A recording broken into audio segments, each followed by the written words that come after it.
What is going on, you guys? It is that time again for another Squared Circle Wrestling chat. This is going to be episode 147. I think it's 146, but or maybe it's episode. It's been a while since we've lost count. Yeah. All our fanboys. It's been a month since we had Elbow Sausage, Mr. Gary, on here. Yep. That schooled us, and it took us a while to soak all that knowledge in. So that's what took us so long. Yeah. Exactly. And we don't mind that because we want people with knowledge because we don't have it. That's for sure. And we have somebody with a lot of knowledge, and we'll bring it here in just a little bit. Yeah. But I want to get us kicked off with talking about not necessarily the card market, because you can't if you're in the community and you can't open anything on YouTube without hearing about the card market and invest this and invest that crap and right. And all that. But I want us to hone in on the wrestling card market. And last week sometime, so today is going to be April the 9th, 2021. Last week, Golden Auction ended. And in that auction, they had the 1997 Panini Superstars Rocky Maivia PSA 10 that went for $38,000. And that was owned by Mr. Rob England, who was here on this show with us not too long ago, a couple months back. Yeah. What do you think about that? He has two of them too. Yeah, he owns two, and he sold one. And I know another guy that kind of took the lead and told me that, hey, maybe I should buy some of this stuff, and I didn't do it, but he did, and that would be you. And didn't you pop off a few that you've got sent off? So right now I have 5 at PSA. Damn.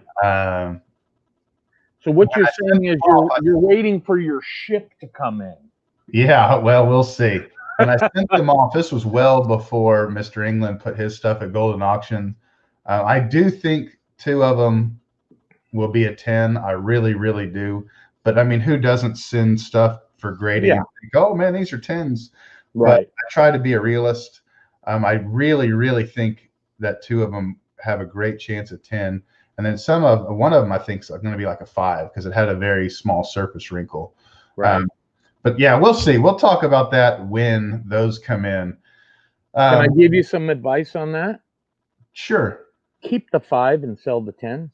Anyways, what you were saying was what? with the wrestling market, I've from what I've seen, seems to be going back. Everything, all the prices are starting to deflate a little bit. They are. I'm talking about all the sports, everything. Pokemon, Yu-Gi-Oh, even hockey. Yeah, well, I didn't know hockey went up, but a little bit. Who do you think there's anyone right now that like now would be a good time to buy in wrestling? Because I have someone. Yeah, so for me, one of the last guys I keyed on was the 91 Classic set with the 3 Undertakers in there.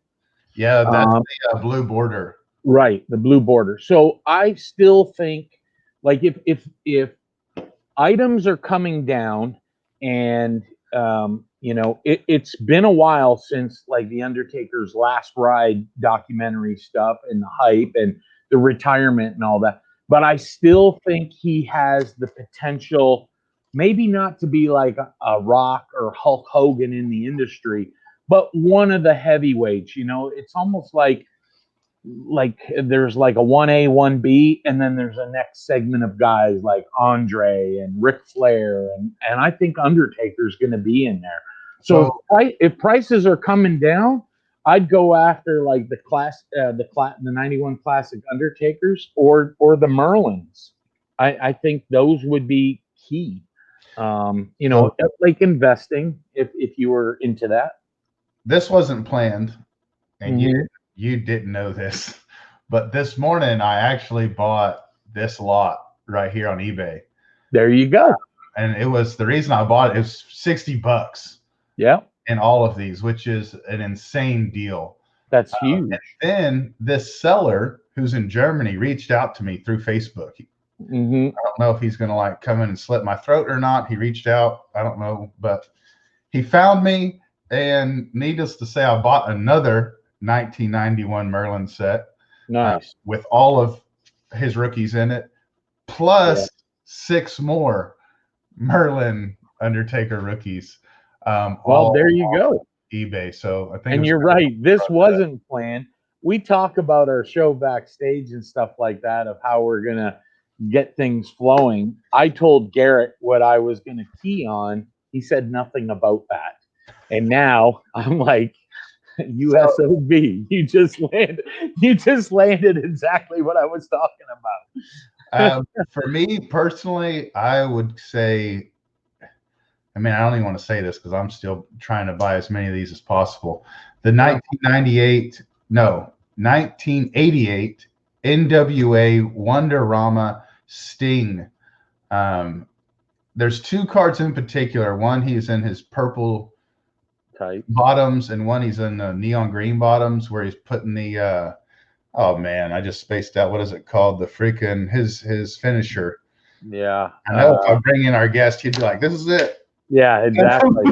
Exactly. But he's doing the finisher. He's putting the freaking figure 4 or whatever it's called, the stinger on the dudes. Those are kind of the big cards in that set. So, if you hadn't bought into the wrestling market, I think now would be a great time. It's starting to go down. I personally feel like prices are still going to be going down, but that's just me. Yeah. So let's move on and bring in our guest. Love him or hate him, he's everyone's favorite controversial YouTuber. If you watch his channel, you know this dude knows a ton about wrestling, and I'm talking all types of wrestling. Yeah. Not just WWE, WWF, which is kind of, I guess, our forte. Yeah. But Jason Zombie Collector, welcome to the show, my friend. All the way from everybody. Indiana. Indiana is making an appearance. Welcome, buddy. It's about time. Yes, it is. Yeah. we gotta class our channel up, right? Yeah, exactly. Yeah. We gotta bring some of the Hoosier back. Time we've been able to afford someone of your talent on our show. So, yeah.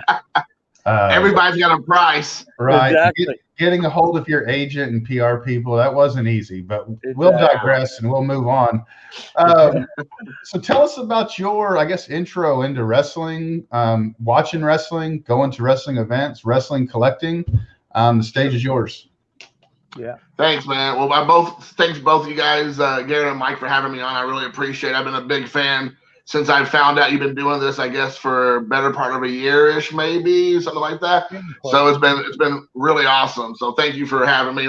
This is a Zombie Collector 2.0 you all get today. So we're in a safe place. But to answer your question, we're good. Go ahead. We're safe. Yeah, everybody, you got to put away that gimmick chair. So don't worry, we're safe. So, I think probably like myself and Garrett, maybe more than myself and you, Mike, but, I was a child of the 80s, growing up in the 80s a little bit. And so, of course, your introduction for me was WWF at the time. It was like huge.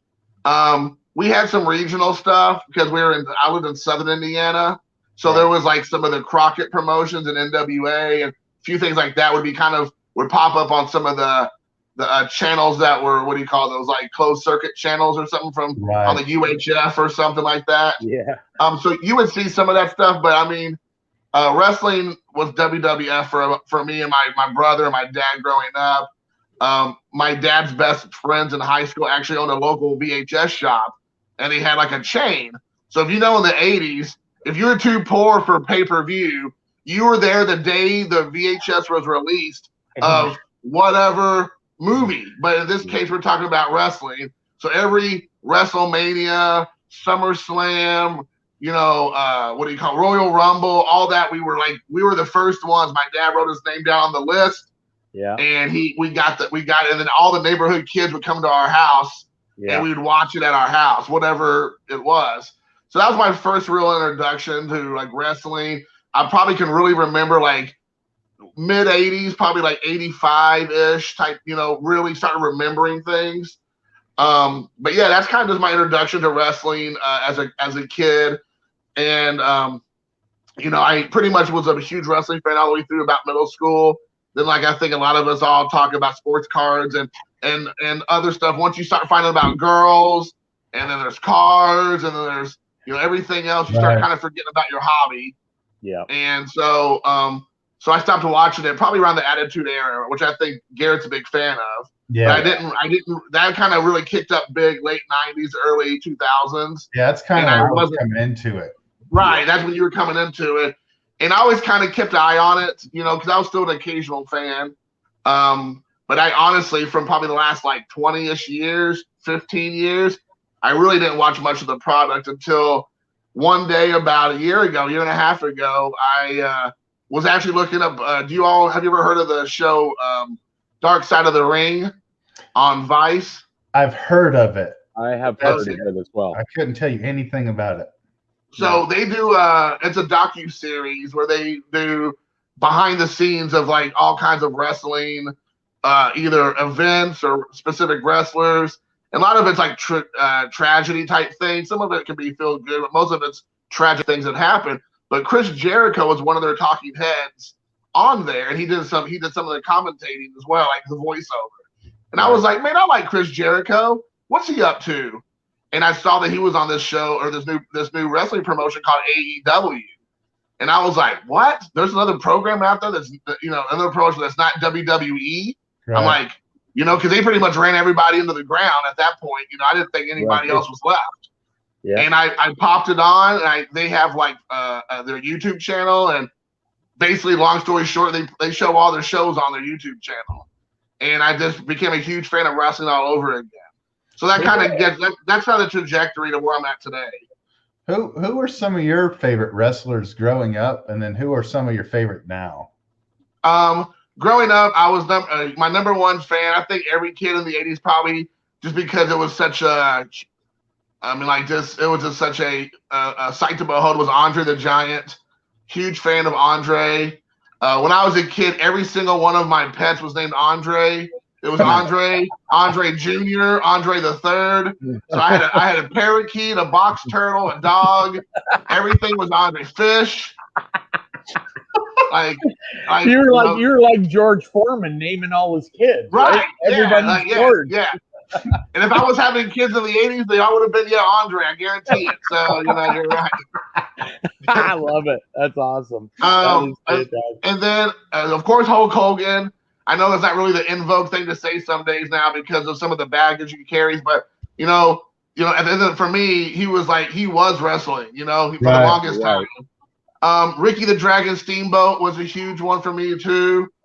Those are and Jake the Snake Roberts, I would say, would be the other one. So those are probably some of the main ones I grew up really liking. Today, right now, it's probably like mostly AEW wrestlers. I don't know how many people will know. I'm a huge fan of Darby Allin.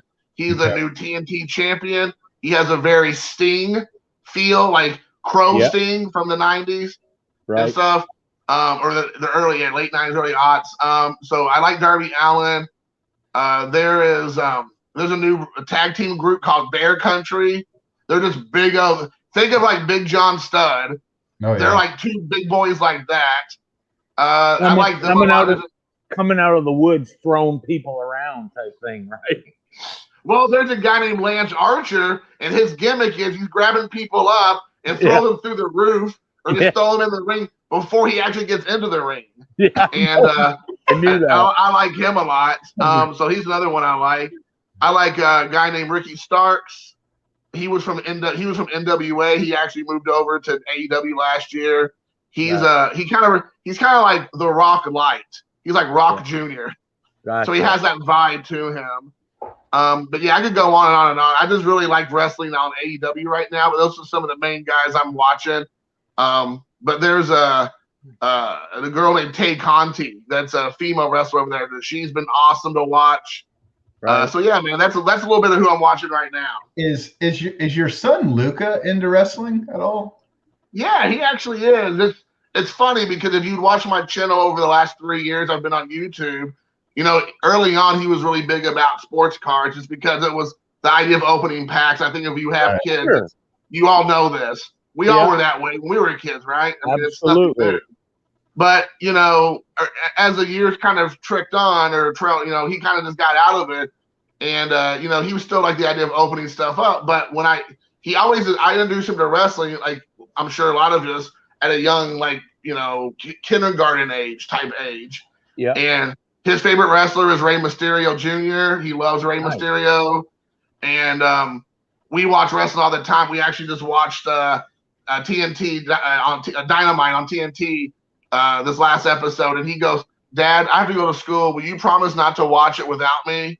And I was like, nice. You know, and he's 12 years old, you know, so it's, you know, he's not, you know, he was like really wants to watch it with me so we can have the shared experience together instead of me already seeing it. So I thought it was awesome. I'm like, sure, buddy. As a dad, man, that's the bee's knees, dude. Yeah. Yes, sir. Yes, gentlemen. Definitely. It's all about that. And you know, you talk about that with Luca and you know that bond you have with your son. And it's the same thing. Something brings a bond, whether it's opening sports cards, watching this together. I was a wrestling fan when I was, and like you said, I was introduced to wrestling in the early 70s because I'm older. And when my son got into wrestling, probably in the late 2000s, he reintroduced it to me. And he's like, I want to go to like Buffalo, New York. There's a match. And I'm like, okay, let's go. And that's awesome. Just having the relationship and spending time. That's what it's all about. It you know, if it's something that brings you together, perfect. It doesn't matter what it is. It brings you together and you share that because that's going to be memories that your son is going to have and probably pass on to his kids going on, you know? So good on you. And go ahead. I'm sorry. Go ahead, Jason. I just want to say, just to kind of follow up what you said, Mike, was that as children and building memories with your dad, and I've shared this story, I think, one time on my channel, but it might be a good one to share with you all. It's a real quick one. So my dad took us in probably 1986 to Louisville, Kentucky, which is close to where I live, to see see one of the WWF shows there. Yeah. And so like all the main stars were there, like Hogan and Iron Sheik and Macho Man and Ricky the Dragon Steel, all those guys. And my dad, because he worked for Ford Motor Company, he was able to get us like closer tickets. He always would tell me that tickets would fall off the back of a truck, and then he would be able to pick them up. And so we didn't get like the best seats in the house, but we got pretty good ones. So we're like right on the edge, which is great for kids because guess what? What do? You hang your hand out to try to get a high five from somebody walking by, right? Amen. So me and my brother are like up against the rail. We're probably about like 200 feet from the ring, so we're pretty close, but we're on the rail side. And here comes Ricky the Dragon Steamboat. I just told you, one of my favorite wrestlers. He's coming down and he's pumping his fist and he's getting jacked and everybody's like, ah! And like I'm reaching out to touch Ricky the Dragon Steamboat. I get a high five or smack him on the shoulder. My brother gets a high five, but I don't. And I was like traumatized. I was like, you bastard. Like I was so mad. So yeah, I mean, if my dad would have knocked me out, I would have knocked him out. So yeah. We were watching the Hall of Fame inductions. What was that? 3 nights ago. It was Tuesday night, I believe. Yeah. Myself and my son Landon was watching. He, like, all of my kids are into it. Well, not really my daughter. She's 18 and doing 18-year-old girl things. But all of my boys are into it. But my son Landon is like really into it. Like he wants to be a professional wrestler when he wants to be it. Yeah. Right. So we're watching this and they're doing like I don't know what they called it, like the lineage Hall of Famers, like the dudes from way back then, right? And they were talking about Dick the Bruiser. And man, he looks at me. He's like, Dad, why would his name be that? And I'm like, be what? Dick Bruiser. And I'm like, no, it's not Dick Bruiser, it's Dick the Bruiser. The Bruiser. And I was like, son, people didn't have their mind in the gutters back in the 60s and 70s like they do now. And he's like, He's like, I don't think it's the. He's like, it used to be called The Rock, but now it's just Rock. Yeah. So now he was like stone face, man. I don't think that's right that they call him Dick Bruiser. And then my freaking 17-year-old son comes down who's like maturity of like a 13-year-old. Right. And he hears Dick Bruiser and his head stays in the gutter. And he's like, ah! Yes. Oh, boys. Now the threat in the Unruh house is, hey, get to bed or I'm going to give you a Dick Bruiser. Oh my God. You'd be like, okay. Check. Okay. All right. It's not Dick Bruiser. That's good. So that's about all of us and our kids. And that was definitely unplanned. That was awesome. That is good. Let's get into our main event with WrestleMania being tomorrow. I'm pretty geeked out. Like, I'm pretty sure I'm probably going to gain about 10 pounds this weekend because I'm not going to move and I'm going to eat a whole bunch of unhealthy shit. It's like your Super Bowl party, right? It is, dude. Right. In 2 days, man. Yeah, I know. So we're going to kick it off with kind of what's your favorite WrestleMania. And I'm saying like all encompassing, like the entire card, the location, maybe memories. So we'll kick it to you first, Jason. Like, what's your favorite WrestleMania? Sure. Well, of course, like we talked about a few moments ago, probably my favorite WrestleMania for a lot of reasons is WrestleMania 3. I believe that was in 1985-ish. I could be wrong because, again, that's when I kind of got really first introduced to wrestling, was that one, because that was the one where Hogan and Andre the Giant, wrestled against each other. And if you remember the build-up, is that Andre was a baby face. From my knowledge, pretty much almost always, at least in how I remember it. Yeah. And he shows up on the Piper Pit, leading into the story to leading into WrestleMania 3, and he's with Bobby the Brain Heenan, if I'm not mistaken, or I think it was Bobby the Brain Heenan. And so he's in there, and he basically tells Hogan like to screw himself, and that they're gonna fight, and he's done with Hogan and Hulkamania and whatever he said. But the main things I remember from that was he like pushes or hits Hogan or whatever, and he like rips off his cross and throws it on the ground, and then like Hogan's like on his knees crying and holding the cross and all this stuff. Brother. Right. Yeah. So as like 8-year-old Jason is like traumatized. And he had some bloodshed too. I think there was some bloodshed on him. Like he really grabbed it. Yeah. Right. I mean, so WrestleMania 3 has, because of that specific battle between the two.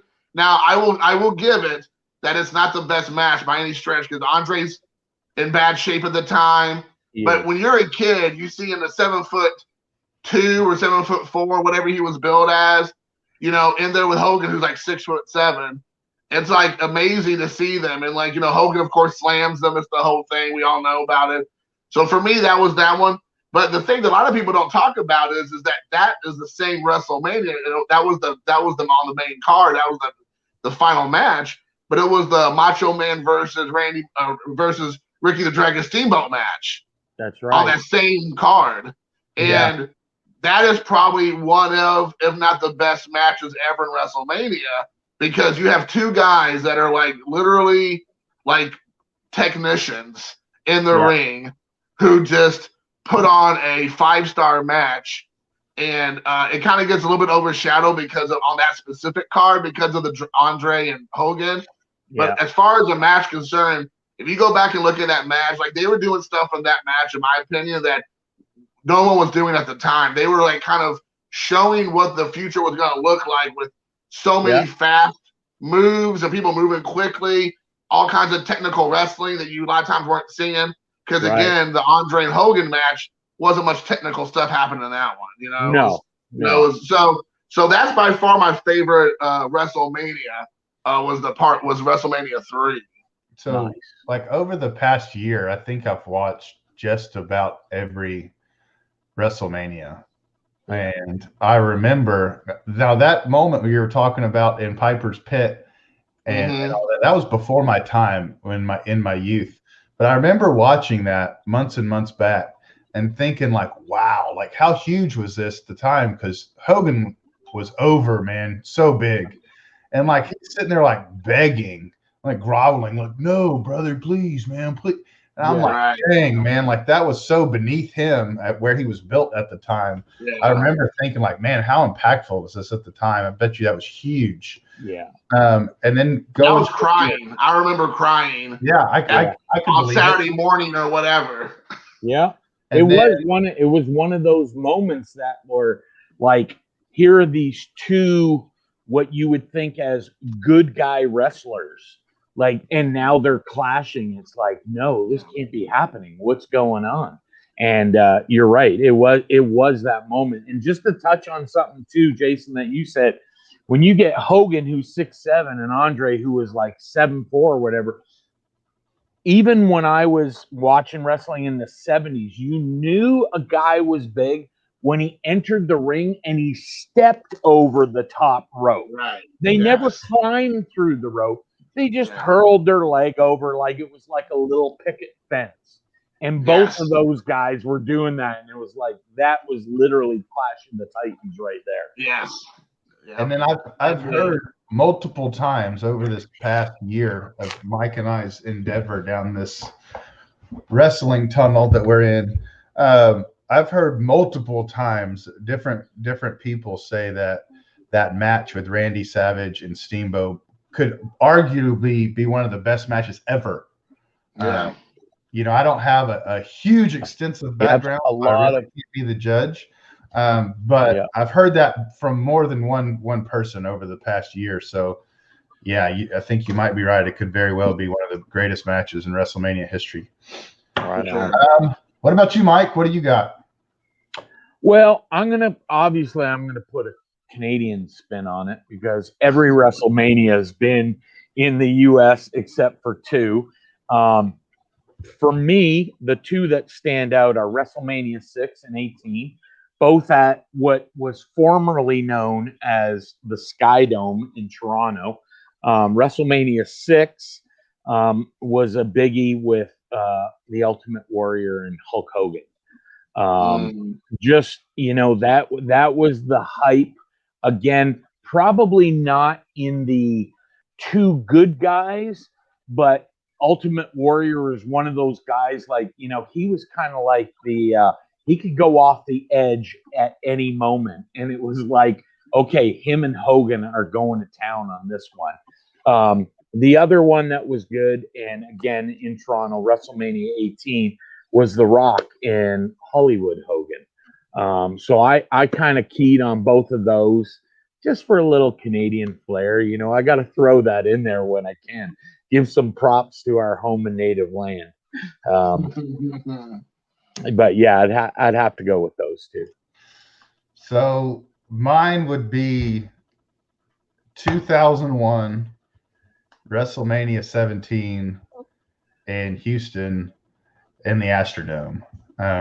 Because I have a pretty weird and unhealthy obsession with the Astrodome as a whole. Just I have so many great memories of the Astrodome and like autographing and all that, but it's all like Houston Astros related. But when this WrestleMania this was after the Astros played their last game. Let's see, when did they move in? Yeah, they moved into Enron Field at the time in 2001. So this would have been after the Astros played their last game. So this might have been the last event in the Astrodome. Right. But I remember Stone Cold and Rock being just so huge. Like both these guys were just so over at the time, man. And then the Undertaker and Triple H match where, man, dude, this was back when Taker was just an animal, man. Them two dudes just beat the ever-loving shit out of each other. Yeah. Either one of those could have been the main event. And I think that's when you have dual main events is what I think that's what they call that, because both of those things are just huge. So that's far and away my favorite WrestleMania. And I'd love to get an original poster, because the poster has The Rock's kind of like a bust picture of The Rock and a bust picture of Stone Cold with the Astrodome in the background. Oh, that is cool. Yeah, I'd probably move the pictures of the kids out of my bedroom and put those. I thought you put it on your ceiling. Oh baby. Yeah, you can remove the mirrors and put the posters up. Oh, trust me, bro. When the waistline got bigger, those mirrors went away real quick. I love it. On to favorite WrestleMania moments. For me, I have 3 that I wrote down. So WrestleMania 30, when the Undertaker's streak was broken, I think that was insane. I think people knew it was coming, but it was like one of those things. It's coming, but in your mind, you really don't think it's ever going to happen. You're right. It's the Undertaker, and he just been beating the hell out of people for 20 plus years. Even when the dude could barely walk those last couple Manias, he was still going in there. Granted, they weren't the greatest matches because he could barely move, but that was a shocker. I think too, if I could just interject, Garrett, with that too, is I think a lot of people thought that the Undertaker would just go out with never losing. Yeah, you know, so there was always that fan base that thought, no, he can't lose, but he was okay with the storyline to kind of ride off into the sunset, like, okay, it's over, I'm done, let's, last hurrah type thing. So yeah, that was a great time. My second one would be WrestleMania 24, which for me would be the Shawn Michaels Ric Flair match. I think for Ric Flair being the age that he was at the time was a pretty damn good match. And if you're a wrestling fan and a fan of those wrestlers, especially Mr. Flair, and it's pretty emotional, dude. Like, I wouldn't say you might necessarily be crying or anything, but man, you might get a little lump in your throat at the end when Shawn Michaels super kicks him and Ric Flair's like telling him to do it, and that was pretty awesome, man. Yeah. And I'm kind of a Seth Rollins homer. I like Seth Rollins. I don't like his gimmick that he's doing right now at all. But in WrestleMania 31, when he ran in to cash in the Money in the Bank with Brock Lesnar and Roman Reigns when they were like dead or in a coma on the mat. I thought that was so cool, man. When he came, I mean, that dude looked like Usain Bolt coming out of that freaking tunnel, man. I mean, he was booking it, dude. And once again, like Mike and I weren't into wrestling during that Mania, but when I first got back into it last year, I like kind of took a hold of being a fan of Seth Rollins, so I started watching his matches. And when I got to that one, I was like, holy shit, man. Like, how cool is that? So that's my favorite WrestleMania moments. We'll kick it to Jason. What you got, man? Well, I will tell you, I don't know much about Seth Rollins, but I do like his new jacket game. He always wears out a new blazing jacket every Raw or whatever. I gotta say, those are legit. So I do like his jacket game. So probably my number one moment that I have, and again, I'm gonna kind of go a little bit old school, but again, for me was WrestleMania 8. It was Undertaker versus Jake the Snake Roberts. I believe it was his second.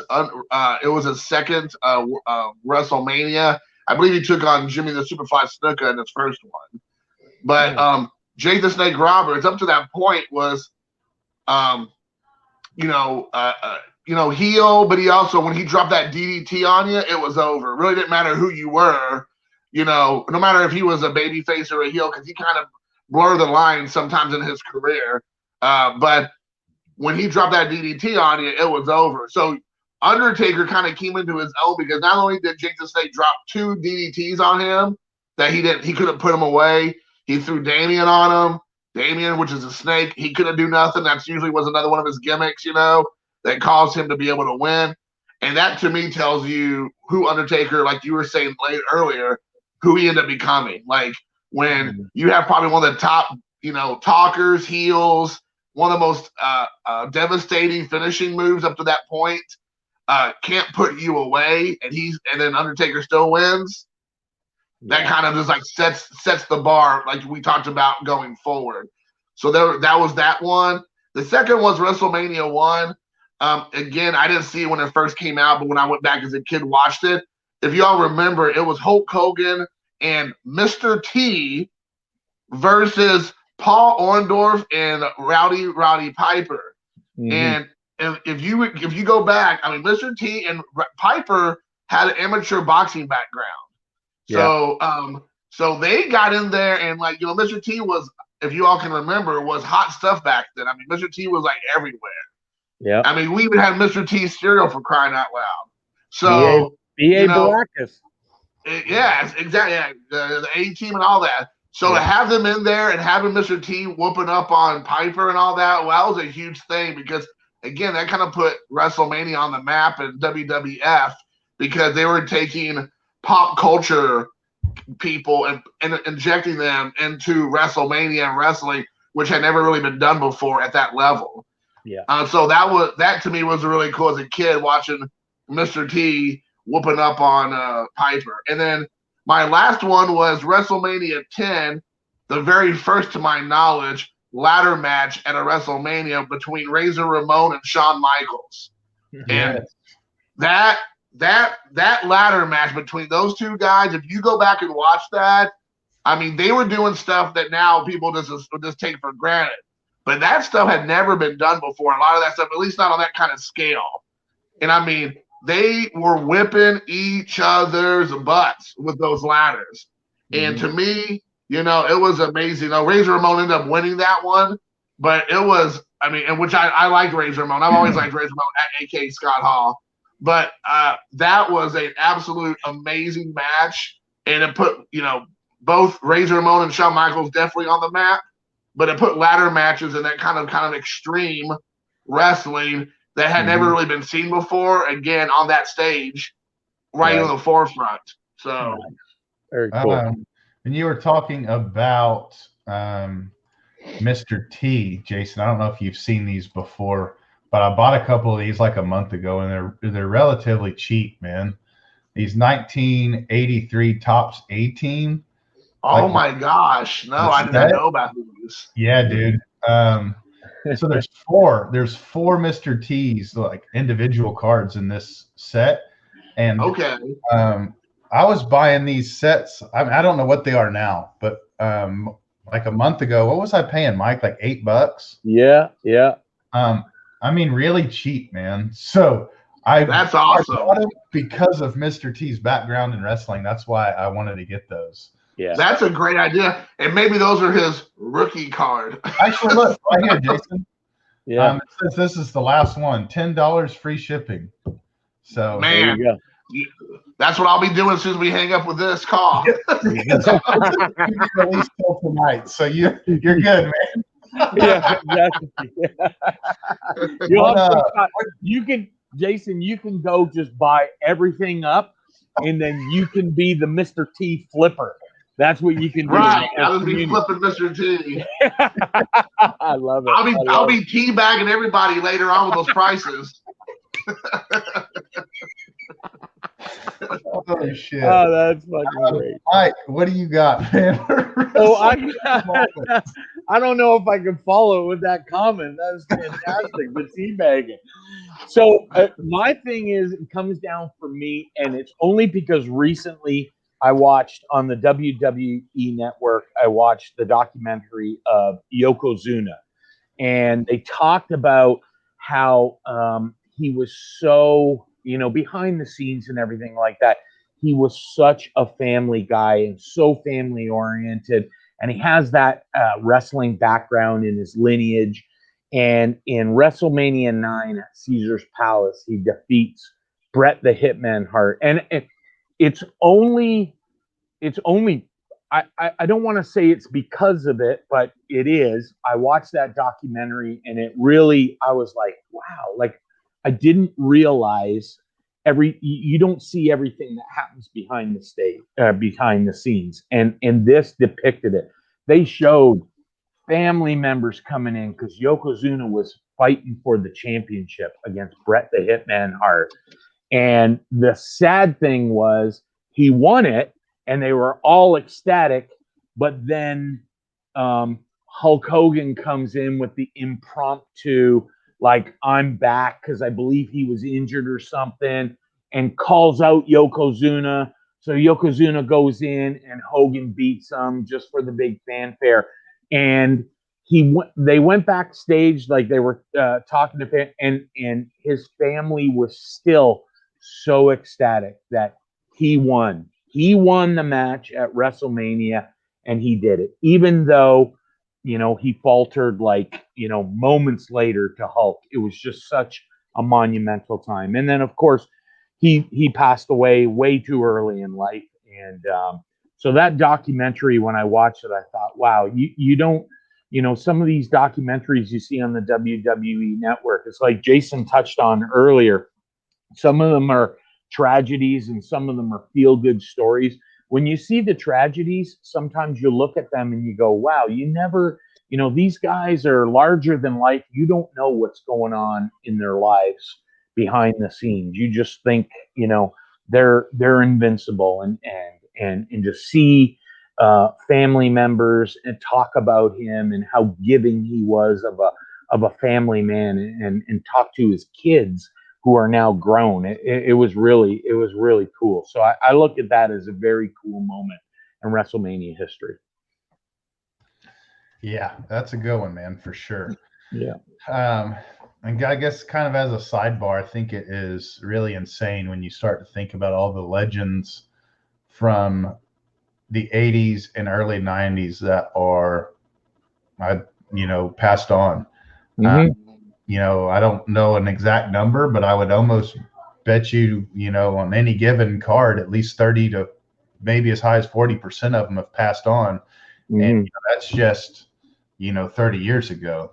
Right. You can't see that in any of the other, big sports. You don't see that. But in wrestling, unfortunately, it's a part of the game and part of life in wrestling. Yeah. So we'll move on to WrestleMania 2021.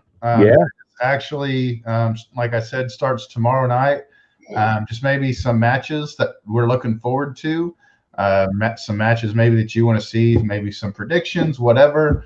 I guess you could take the lead on this one, Mike. Well, I think the two that really stand out, and I want to kind of, on the second one, I'm going to throw it back to you, Garrett, because I think there's a bit of a connection. The one I really want to see is The Fiend, Bray Wyatt versus Randy Orton.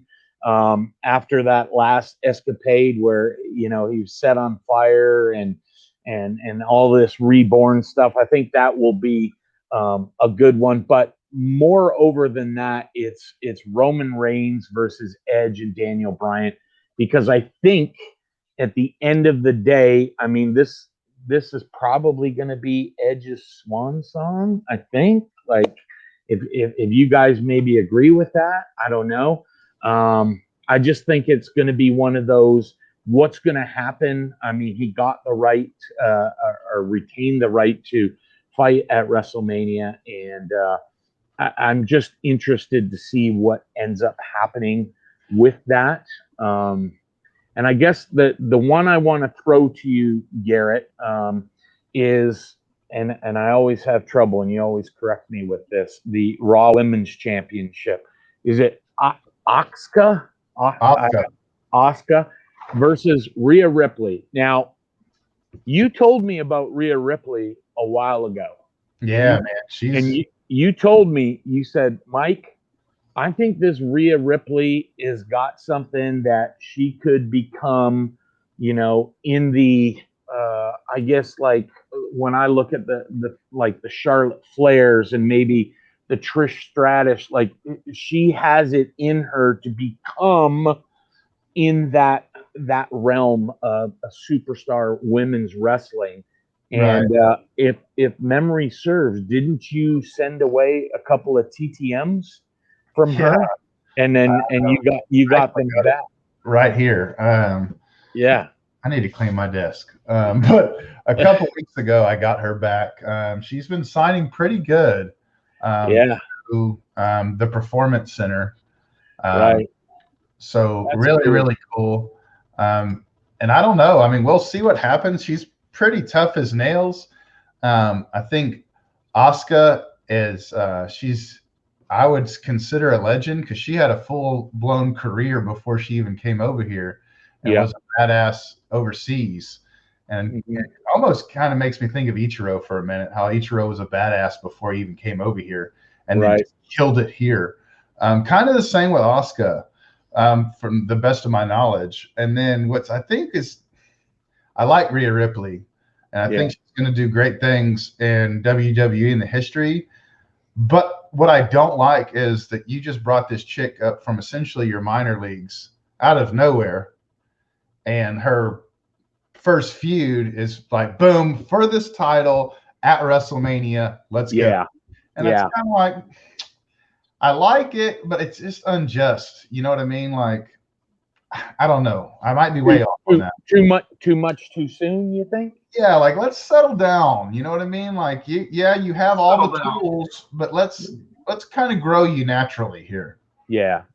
But again, when we've talked about this on past streams too, Garrett, is that we never know. Like, we've always said, WWF/WWE Marketing Geniuses. So you never know what you're going to get. Something may come within that match that, whoa, didn't see that coming. So, but you're right. It might be too soon. I just thought the tie-in was cool because you were telling me about her and thought she would be an up-and-comer, got the TTMs, and here she is on the Women's Championship at WrestleMania. So, Jason, if you want to go ahead and take it with what maybe some matches you're looking forward to, and if you want to touch on that match we just talked about also.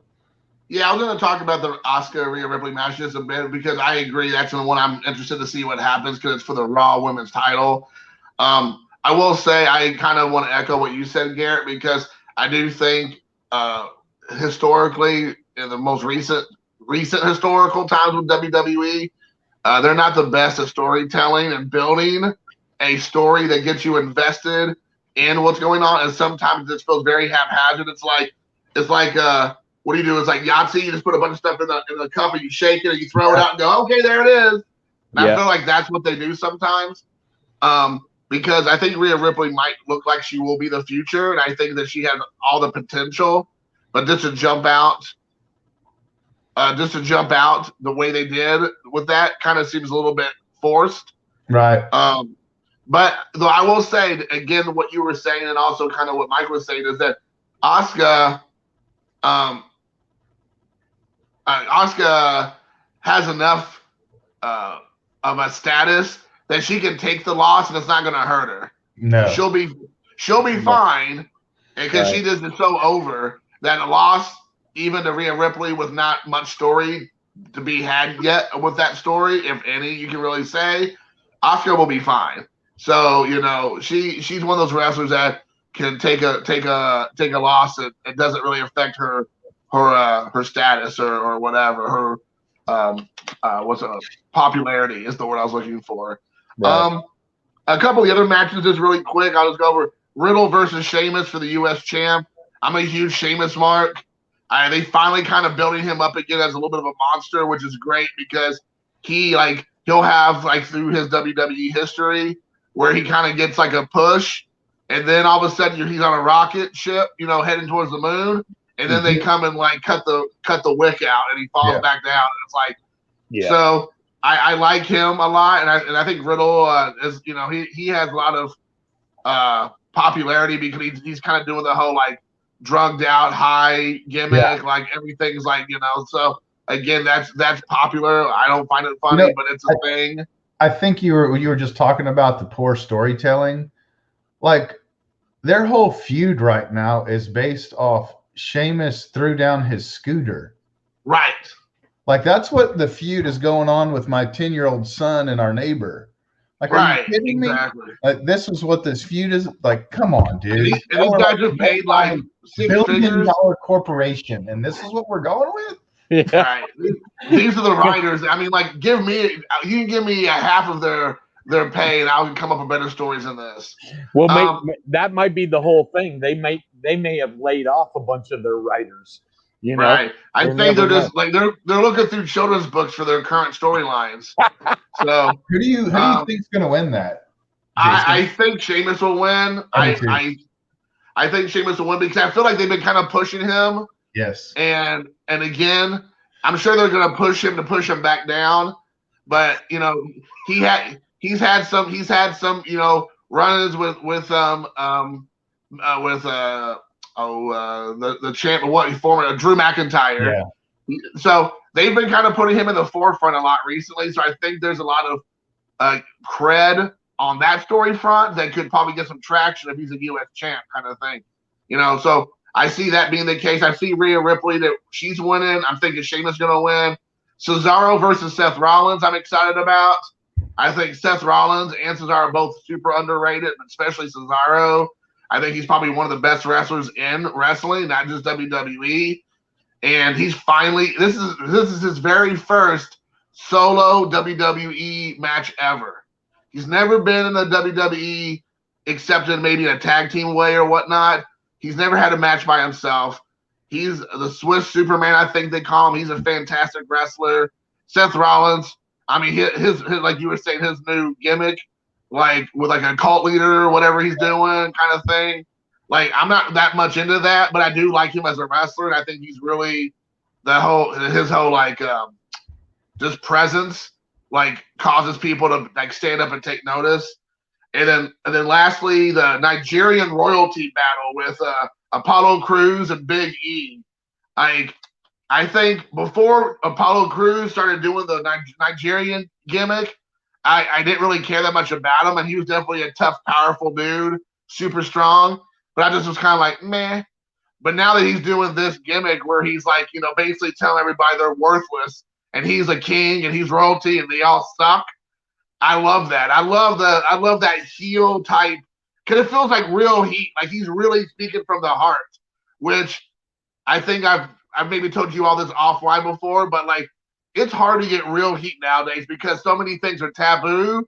And as soon as you say anything or do anything that's not considered, you know, HR appropriate, like you're gonna get like in trouble in the world, not in the wrestling world, but the real world. So it's hard to get like real heat, I think. But like he feels so passionate about when he's cutting people down. And Big E is like just such a baby face right now, like such a good guy. Like I feel like it's a battle between two like huge dudes that's coming at it. So that's where I'm at.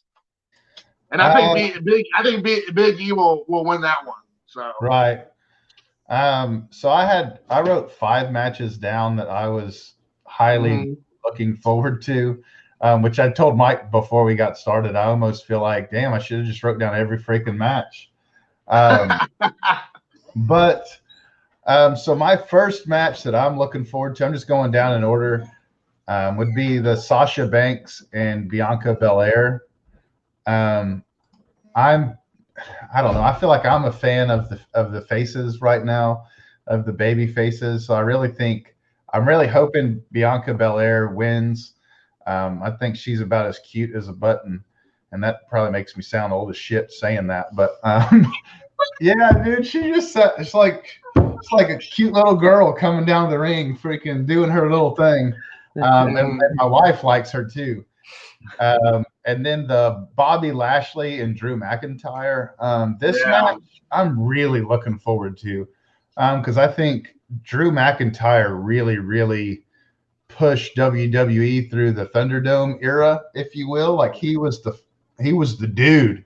And this is his first, my understanding, this is his first event, as it is a lot of these guys, with a crowd and with him being over and all that. And I think it would be really cool if he got the belt back in front of a crowd. Because remember, he got it at last WrestleMania and there was nothing. Yeah. So I think that would be really cool. I did write down the Nigerian drum match with Big E and Apollo Crews. Man, I'm such a Big E freaking fan. Like, the dude just cracks me up, man. He's so funny. And it's so like just out of character. Like, I don't even know how to explain it. He's just, wow, like, hey. Right. The fuck up, man. And then The Fiend and Randy Orton. I'm a big Bray Wyatt fan. I really, really like that dude. But since came back as the Fiend 2.0. I think they just have too much stuff on him, like as a person, like too much mask and makeup and all that. And I don't think he can move very well because he's been wrestling like a damn zombie. And I don't see that going very far. So that'll be interesting to see. And then, the last one I wrote down was the Rhea Ripley and Asuka. I do think Rhea Ripley is going to win, which I think will just skyrocket her career. How could it not? But in no way, shape, or form do I see Asuka winning this. I almost feel like they've kind of pushed her down, which is really weird because she has the strap. I feel like they've been pushing her down, and there's females in WWE right now that don't have a strap, but they're pushing them up. So it's weird. You don't see that very much where the champ, they're pushing them here and everyone else is like here. So I see WrestleMania ending with Asuka as the Raw Women's Champion. Right. So is anyone looking forward to seeing Braun Strowman fight Shane McMahon? No. They can shut that train whistle up there. Candy asses, dude. That shit drives me nuts, dude. I was wondering. I'm sitting here going, is anyone going to pick that one? Does anyone just want to see like Shane McMahon just get tossed around like a rag doll or what? I will say WrestleManias of past, Shane McMahon has taken some insane bumps, dude. Like off of steel cages, like crazy bumps. Yeah. See what happens. It might be entertaining, but it is not in my top 5. Right, exactly.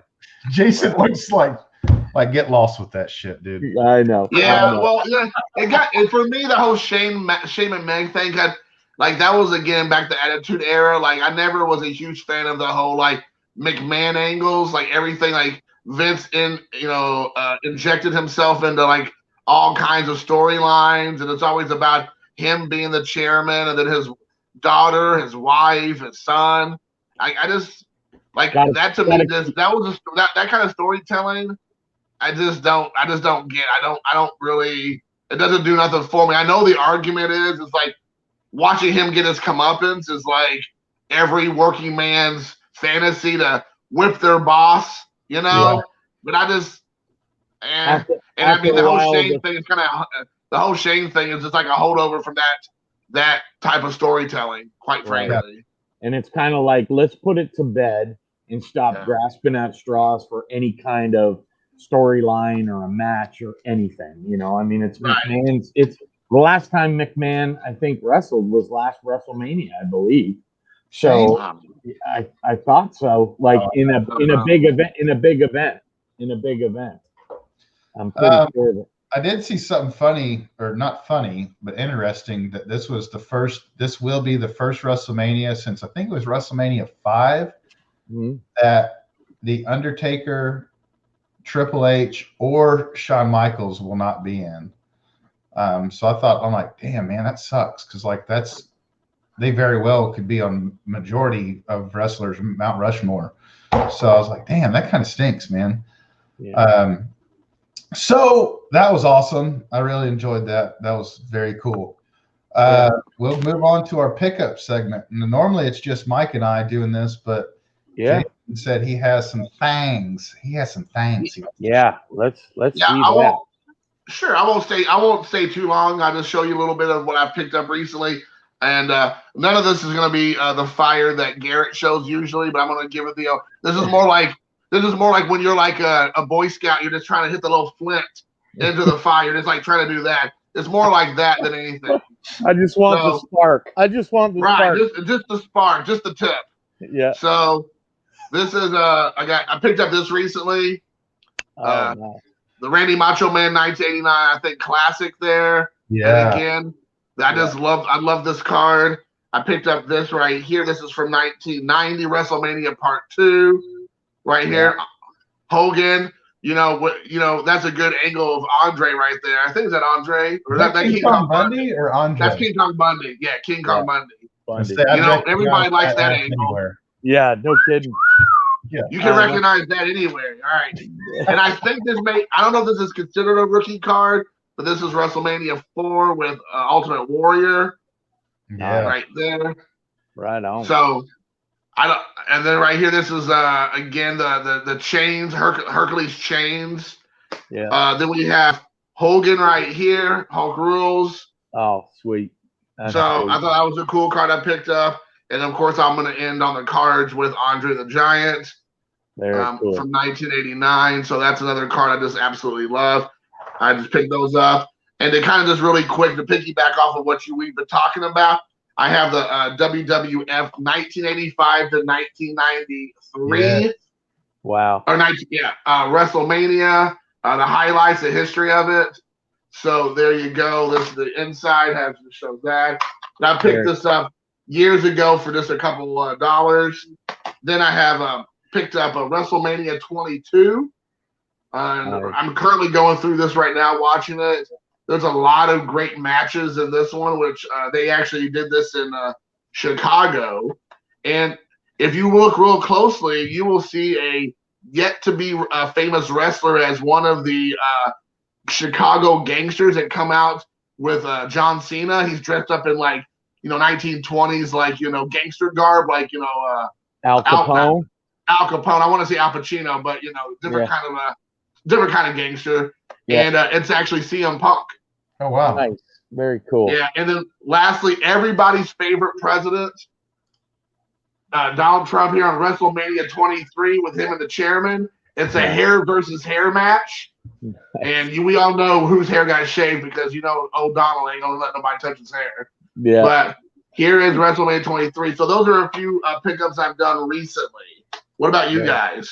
Well, first, let's go ahead and say that if anything in that last everyone's favorite president triggered you, just breathe and let it out. Yeah. Okay. Now let's get back to our regularly scheduled program. Right.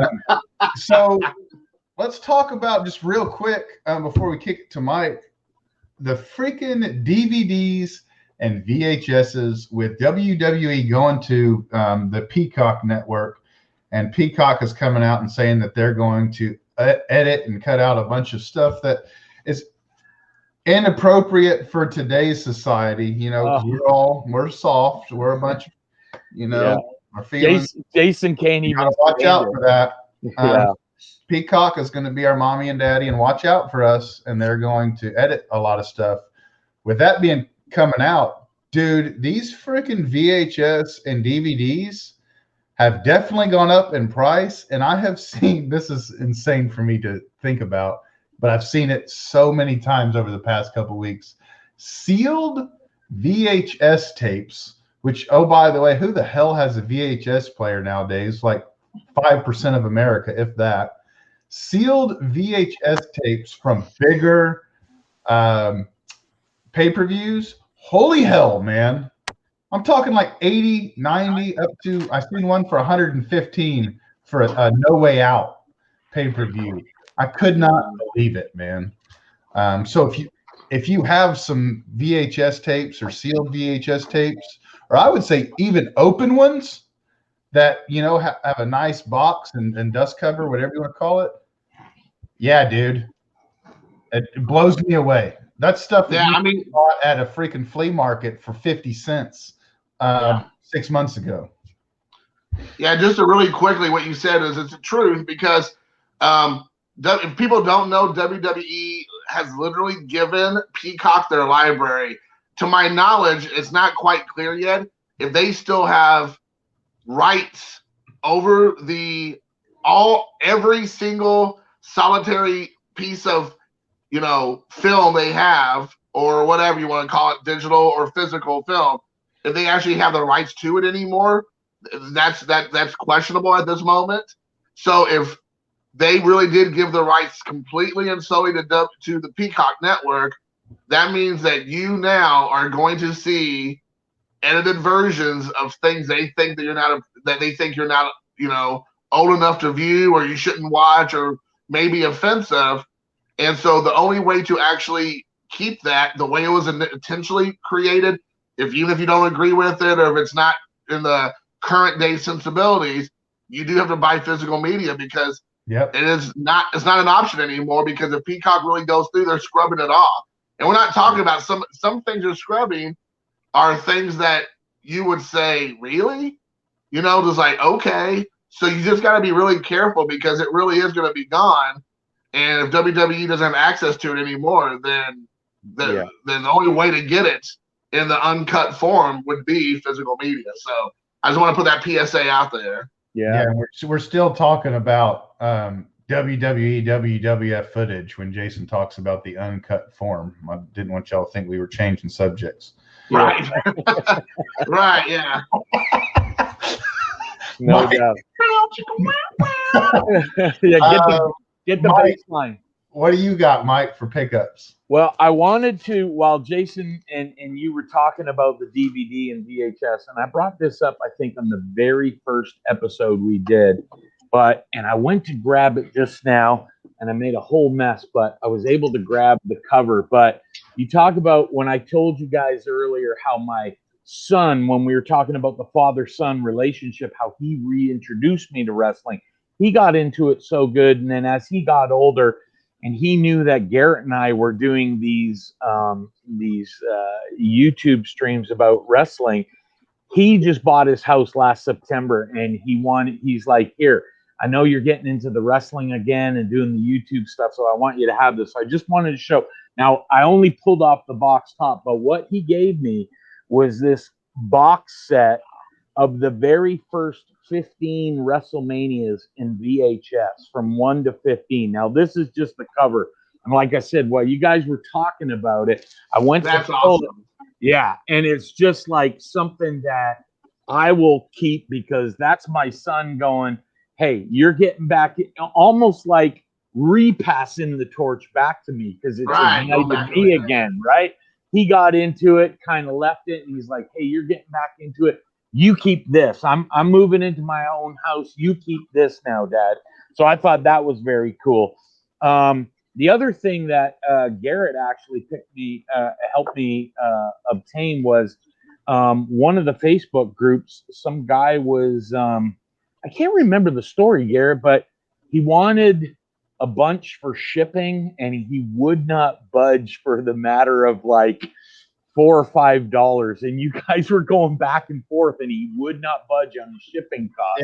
Yeah, basically, I was a complete idiot, and I got stubborn and wouldn't make a deal over like $4. Right, and I said to Garrett, well, what are you talking about? It's only $4, and he's like, here, man, here's the link. If you want to go get it, go get it. I'm like, are you sure? And he's like, yeah, because what I do, Jason, what I do is I send a lot of my stuff in the U.S. because I can't go to my P.O. box in the States. So I send it to JT, Triple Crown. And every month or so, he just forwards it on to me, and I pay for the shipping. But I reached out to the dude, and I'm like, yeah, I'll pay the shipping for that. And, I mean, it's 85 tops. And, I mean, this is a stack of just 85 tops. And, I mean, I got this for a really good deal, and I have to thank Garrett because he let it slide over $4 or something. But included in it, like, was, you know, the Hulk Hogan, the teal background. There was like other Hogans. There's a bunch of Andres. I mean, you're talking like you got some of the Hogan stickers there. That's awesome. Wow. Yeah, and I mean, like, I couldn't say no, and I understand Garrett kind of just got to a point. He's like, man, you know, I'm fed up with this guy. If you want it, you take it. And I'm like, okay, thanks. Like, no problem. I'll buy it, you know. And we worked out a deal, and I said, hey, if I buy this, will you send it off to Ohio for me? And yeah, no problem. I'll pay. And boom, the deal was done. So I was real happy about that. That's awesome, dude. What a great lot. Yeah, it was. It was pretty cool to pick that up. So, yeah. Let's see. So I got a couple things that I will show off. Yeah, I did get in, and I've quit showing off a lot of my TTMs on my channel. But I did get in Ken Shamrock. Yeah, those are cool. Wow, that's awesome. Actually, 3 of 3. Very cool. And then Where is it? We got a couple more here. TTMs. Jeff Hardy. Oh, so cool.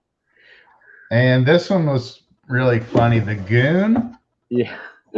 And then on that, let me see if I can get it. Oh, the note, the letter he wrote. Yeah, he sent me a note that says, P.S. You owe me $5 for signing this. And then he signed it, the Goon. So is that him being part of his gimmick, being a goon, or does he really want the money? So I didn't know if it was enough money or what. But and then I did get two really, really big boy purchases. Both of them are from 1994 Action Packed. The Undertaker autograph. Very nice. Cool. This is a card I've wanted for a long time. Wow. And then on the back there, you can see it's serial numbered. And then this one I've seen from time to time, and this is a pretty pricey card as well from 1994 Action Packed as well. But the Macho Man. And a lot of times, what you'll see on eBay right now, the autograph, and I'm sorry, it's not focusing very well, but the autograph is very faded. I don't know how the hell I was able to talk to this eBayer, but I got this card below eBay price at the time, and it's not faded at all. So that's a win-win. And then you see that's numbered there at the top. Man, that is legit, dude. Yeah, I was like a little kid on Christmas morning when these came in the mail. Two different sellers, two separate transactions, but really happy with these nonetheless. So I could just share with Jason too and the rest of our audience when Garrett and I got into this. Garrett said to me, he said, Mike, when I get into something, like I'm balls deep, like I go for it, and I'm like, really? Like, what do you mean by that? And he just said, I'm stopping all my TTMing with football projects, and I'm going right into the wrestling. And man, I can tell you some of the stuff that Garrett's shown me over time is just like, I know Garrett probably will poo-poo it, but I know we've had guys on here like David Peck and Rob England, and I can definitely say, like, I don't want to say he's up in the same. Oh yeah, let's settle that. Well, but I'm telling you, the collection that you're putting together, Garrett, is something to behold. It really is. Rob England and David Peck. You see, they're in Canton. They're in Cooperstown, and I play for the Visalia Oaks. Okay, but that just means you have enough nowhere to go but up, buddy. But I will say though, because I do watch those other guys, or I've seen them on other people's channels doing interviews, and they're talking about their collections. And you can stop me if I'm wrong, but you've been doing this for like a year-ish or whatever.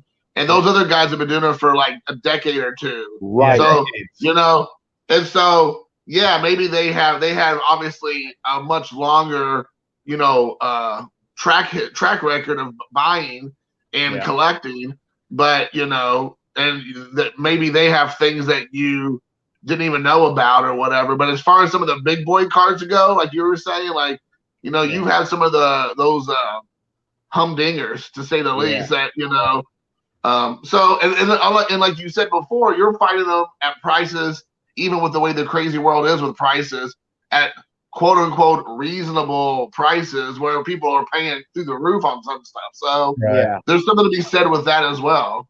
Yeah, well, I appreciate the kind words, guys. Yeah, no, I do think that, like, and just talking about it is like David Peck and Rob England. I mean, they were, with the hobby, and we touched on prices earlier, guys. Everything's just so escalated right now, and maybe it's dropping a little bit, but these were guys that were buying this stuff when nobody was buying it. Like pennies on the dollar. Like you literally, like you wanted like an 85 Hulk Hogan card, no problem. Give me 2, 3. It was a $1 box card, and they were picking them up. all day long, and everyone else was like, no, I want the Mark McGuire card, and they were like, that's cool, we'll take the Hogans, no problem. And so very cool. The collection's growing, Garrett. Yeah. So we'll go ahead and wrap it up. Jason, thank you 1,000 times over for coming on. Thanks for having me. Actually, I'd like to get you on here in the next month or 2 months, because this was all WrestleMania related. And there's a lot of things in your knowledge bank that I think you could teach us and teach the wrestling community as well. That I personally would love to hear, if for nothing else. Absolutely. Yeah, man. So thanks for coming on our silly little show, dude. No, it's been a great. Thank you for having me, guys. Both. It's been a pleasure. So appreciate you. That was freaking awesome, dude. Yeah, it was good. It's always, like I know Jason, like you said, polarizing in the community. He does, man. He knows so much about the wrestling community, and we've always said we're still learning. We're always learning about this stuff, right? And just to hear him spitting out some of the knowledge that he has is pretty cool. It's always good to have someone on here that you teach a little bit and you learn from it, and you try and move forward in the hobby with it. So right, and I know, like me personally, I'm pretty excited. I know Jason put out last week or earlier this week on his channel that he was going to be kind of diving in head first into collecting wrestling. Yeah. And so what's funny is I don't primarily collect wrestling, but over the past year, I bet you I've bought 95% wrestling. Yeah. I mean, we've talked about it. To see someone else in the community that I know, and I can call. I got Jason's phone. We just talked yesterday. I can call him like, hey, brother, what'd you pick up? This is what I picked up. Did you see this? You see that? Absolutely. The wrestling gab with. Yeah, no doubt. It's always cool when there's other people in the community that have like-minded views. So, I do not know when our next wrestling show is going to be. I'm going to be in Fallon, Nevada. Yes. On a detachment, or doing some things there with my job. Starting mid-month all the way until like the last day of the month for April.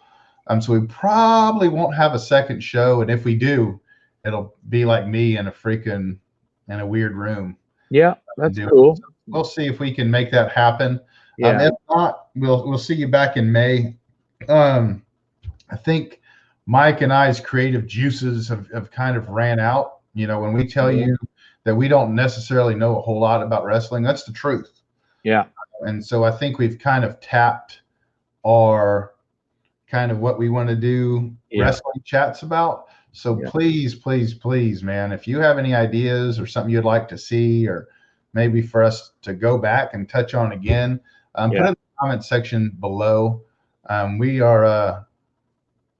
We're always looking for content. Yeah, that's right, man. So, Mike, this was blast. Jason kicked ass. It was great. That was fun for me. So till next time, adios, be safe. Bye-bye.